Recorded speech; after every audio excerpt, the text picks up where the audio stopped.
जय श्री कृष्णा, राधे राधे। भगतजनों, आज मैं आप सबको अहोई अष्टमी की व्रत कथा सुनाने जा रही हूँ। अगर आपको यह कथा पसंद आए तो इस वीडियो को आप लाइक करें और कमेंट बॉक्स में अहोई माता की जय लिखिएगा। सब बोलिए अहोई माता की जय। एक बार एक साहूकार था जिसके 7 बेटे और 7 बहू थी। उस साहूकार के एक बेटी भी थी। सभी कोई मिट्टी लेने के लिए गई। मिट्टी खोदते समय नंद के हाथ से शाहू का बच्चा मर गया। शाहू माता कहने लगी कि मैं तेरी कोख बांधूंगी। तब नंद ने अपनी सारी भाभियों से कहा, लेकिन नंद के बदले में अपनी कोख बंधवाने के लिए 6 भाभियों ने मना कर दिया। पर उसकी छोटी भाभी ने सोचा कि नहीं, कोख बंधवाएंगे तो सासू जी नाराज हो जाएगी। तो छोटी भाभी ने अपनी कोख शाहू माता से बंधवा ली। अब उसके जो बच्चा होता अहोई साते के दिन मर जाता। एक दिन उसने पंडिताइन को बुलाकर उससे पूछा कि यह क्या बात है, मेरे बच्चे अहोई साते के दिन क्यों मर जाते हैं। तब पंडिताइन उससे बोली कि सुरभि गाय की सेवा किया कर। सुरभि गाय शाहू माता की सहेली है, वह तेरी कोख छोड़ देगी, तब तेरे बच्चा जिएगा। अब वह बहुत सुबह जल्दी उठकर सुरभि गाय का सारा काम करके आती। गौ माता बोली कि आजकल कौन मेरी इतनी सेवा करता है, मेरी बहुएं क्या करेंगी, वो तो लड़ाई ही करती रहती हैं। आज मैं यह देखूंगी कि मेरे उठने से पहले कौन मेरा सारा काम अर्थात गाय के थान को बहारना, गोबर थापना, गोबर उठाना इत्यादि ऐसा विचार करके एक दिन गौ माता ने सुबह जल्दी उठकर देखा कि वह सेवा करने वाली साहूकार के बेटे की बहू है, जो सुबह जल्दी आकर सारा काम करके जाती है। तब गौ माता उसे बोली कि तुझे किस चीज की इच्छा है, जो तू मेरा इतना काम करती है, मांग, तुझे क्या चाहिए। तब साहूकार की बहू बोली कि मुझे आप वचन दो। गौ माता ने उसे वचन दिया। तब साहूकार की बहू कहने लगी कि शाहू माता तुम्हारी सहेली है और शाहू माता के पास मेरी कोख बंधी हुई है, उनसे मेरी कोख तुम छुड़वा दो। तत्पश्चात गौ माता उसे 7 समुद्र पार अपनी सहेली के पास लेकर जाने लगी। तो रास्ते में धूप अधिक थी, इसलिए वह एक पेड़ के नीचे बैठ गई दोनों। थोड़ी देर में एक सांप आया।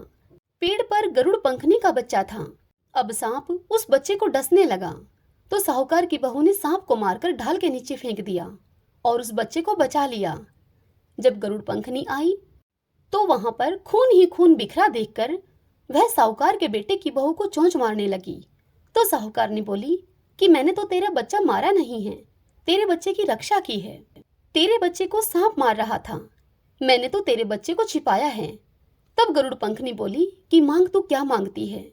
तब साहूकार ने बोली कि 7 समुद्र पार शाहू माता रहती हैं, हमें तो तुम उनके पास पहुंचा दो। गरुड़ पंखनी ने अपनी पीठ पर बिठाकर दोनों जनों को शाहू माता के पास पहुंचा दिया। अपनी बहन को देखकर शाहू माता बोली कि आ बहन, बहुत दिनों के बाद आई, आ बैठ, मेरे सर में बहुत सी जुएं हो गई हैं।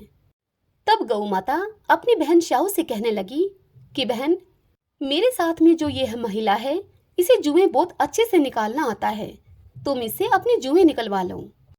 तब उस साहूकारनी ने शाहू माता की सभी जुएं निकाल दी।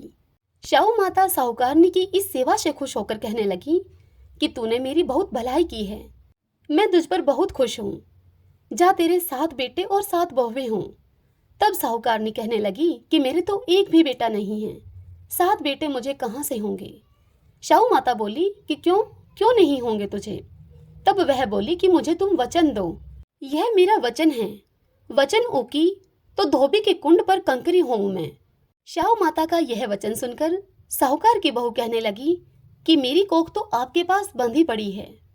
तब शाहू माता कहने लगी कि तूने तो मुझे ठग लिया, मैं तेरी कोख खोलती तो नहीं, लेकिन अब खोलनी पड़ेगी मुझे।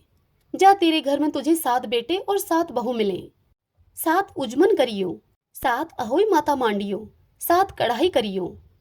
जब वह साहूकारनी घर गई तो देखा कि वहां 7 बेटे और बहू बैठे हैं, बहुत धन हो रहा है। उसने 7 अहोई मांडी, कोई दीवार पर तो कोई मटके पर, तो कोई कहीं तो कोई कहीं। उसने 7 उजमन किए, 7 कढ़ाई करी। उधर सारी देवरानी जेठानी कहने लगी कि जल्दी जल्दी से चौका पूजा कर लो, नहीं तो वह हमारी देवरानी रोने लग जाएगी। थोड़ी देर में ही उन्होंने अपने बेटे से कहा कि देखकर आओ, आज वह चाची तुम्हारी रोई क्यों नहीं। अब बच्चे अपनी चाची के घर पहुंचे तो उन्होंने वहां जाकर क्या देखा कि उनकी चाची अहोई माता को मान रही हैं और खूब उजमन हो रहा है। यह सब देखकर बच्चे अपने घर को वापस आए और आकर अपनी माँओं को सभी बात बताई।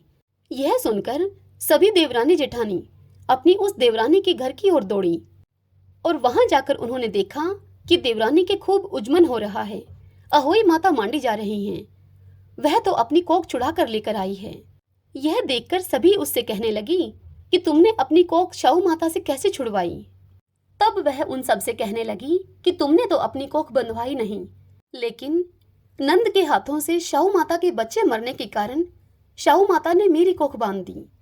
चूंकि अब शाहू माता मुझ पर प्रसन्न हुई हैं, तो उन्होंने दया करके अब मेरी कोख खोल दी है।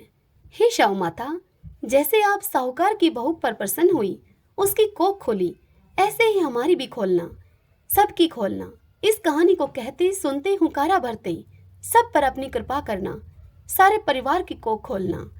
सब बोलिए शाहू माता की जय। इस कथा को सुनने के पश्चात बिंदायक जी की कहानी कहीं सुनी जाती है। तो आइए अब हम बिंदायक जी की कहानी सुनते हैं। सब बोलिए बिंदायक जी महाराज की जय। एक बार बिंदायक जी महाराज एक चुटकी में चावल और एक चम्मच में दूध लेकर घूम रहे थे और कह रहे थे कि कोई मेरी खीर बना दो, कोई मेरी खीर बना दो। तब एक बुढ़िया माई बोली कि ला बेटा, तेरी खीर मैं बना दूं। तब वह एक कटोरा लेकर आई भीतर से। तब बिंदायक जी बोले कि बुढ़िया माई, कटोरा क्यों लेकर आई हो, भगोना ला कर दो, तुम भगोने में खीर बनने के लिए चढ़ाओ। तब बुढ़िया माई बोली, इतने बड़े भगोने का क्या करेगा, कटोरा तो बहुत है।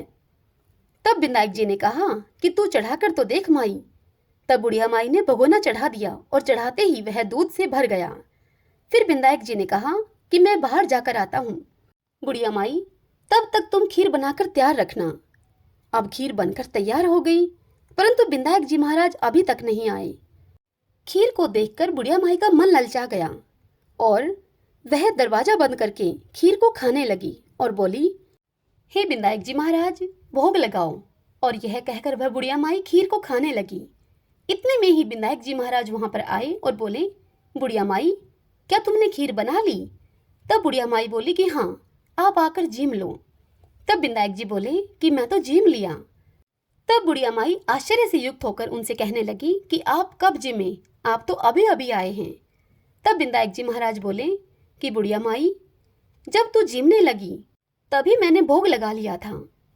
तब बुढ़िया माई यह सुनकर कहने लगी कि बिंदायक जी महाराज, तुमने तो मेरा पर्दा हटा दिया, परंतु किसी और का पर्दा मत हटाना।